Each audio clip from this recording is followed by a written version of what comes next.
এখন সব মোবাইলে চলে এসছে।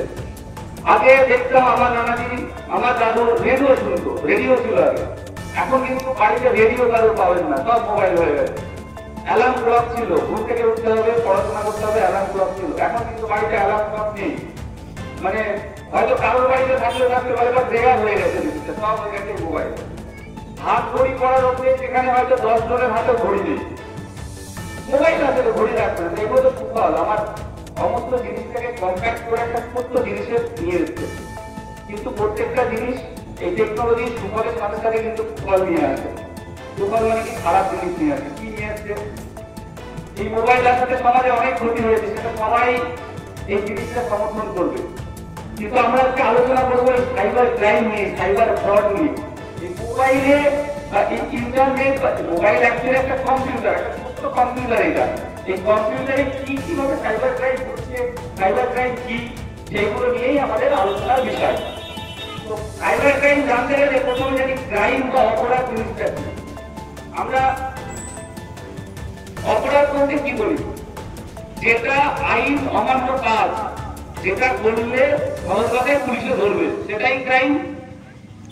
একদম সহজ ভাষায় যেটা করলে পুলিশে ধরবে, কোর্টে যেতে হবে, সেটাই ক্রাইম।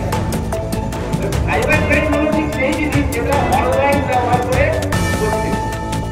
আগে কি হতো? আগে বাড়িতে ডাকাত করতো, ছোট একটা সময় ডাকাত করতো। আমি আমার কাছ থেকে ডাকাত করতে রেলে করে আসতো। আগে বলে দিত আমার বাংলাদেশ বর্ডারে বাড়ি, সেখানে দেখতাম একটা সময় ডাকাতের ছিল, বাড়ি ঘর যা আসতে টাকা পয়সা গরু ছাগল সব কিছু নিয়ে যেত। এখন কিন্তু ডাকাতটা বলে গেছে, এখন ডাকাত করতে মোবাইল, কারণ সবাই সব টাকা অ্যাকাউন্টে রাখছে আর ওই অ্যাকাউন্ট থেকে সব কাজ করে। মানে লোক জানা দেবে ব্যাপার নেই। এখানে ধরা পড়ার আমাদের কাছে হয়েছে, কিন্তু কি হচ্ছে কেউ জানতে পারছে না। মানে ঘরের মধ্যে থেকে ক্রাইমটা হয়ে যাচ্ছে এবং একসাথে বড় ধরনের ক্রাইম হয়ে যাচ্ছে। এটা হলো ফিনান্সিয়াল ক্রাইমের মধ্যে একটা পড়ে, টাকা পয়সা আমরা সাইবার ক্রাইম জিনিসটা কিন্তু বুঝে গেলাম, যেটা অনলাইন মোবাইল কম্পিউটার ব্যবহার করে যে অপরাধটা সংঘটিত হচ্ছে সেটাই সাইবার ক্রাইম। এবার আমি আজকে টাইপ অফ সাইবার ক্রাইম, সব ধরনের সাইবার ক্রাইম হতে পারে। একটু আগেই যেটা আমি বললাম যে ব্যাংক থেকে টাকা নিয়ে নেওয়া, এটা এক ধরনের সাইবার ক্রাইম, এটা ফিনান্সিয়াল ফ্রড হচ্ছে। আচ্ছা, বাড়িতে ব্যাংক কানেকশন সবার আছে, অনেকের মোবাইলে দেখবেন ফোন আছে যে আপনার এটা আপডেট